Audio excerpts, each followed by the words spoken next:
দিচ্ছেন, এটা তো আসলে প্রতিবারই আমাদের সিটি কর্পোরেশন থেকে ঈদগাহ ময়দানের এই ঈদের নামাজের প্রস্তুতি থাকে। সেই নিয়মেই সবাই অভিজ্ঞ এখানে যারা দায়িত্বে আছেন, আমাদের সাবেক প্যানেল ম্যান আছেন, টিপু ভাই, হাবিবুর রহমান টিপু কমিশনার উনি আছেন, ওনাদের সবাইকে নিয়েই তো আসলে এই কাজগুলো ওনারা করেছেন।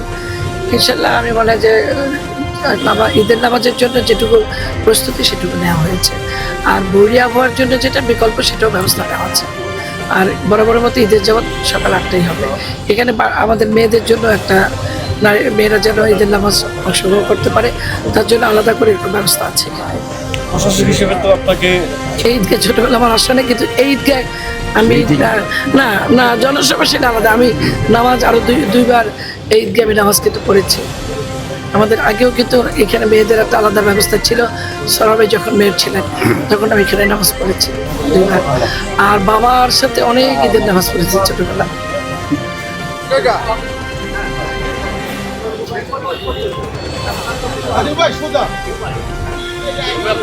বামে ওই জায়গায় ঠিক ওই জায়গায় মিনারের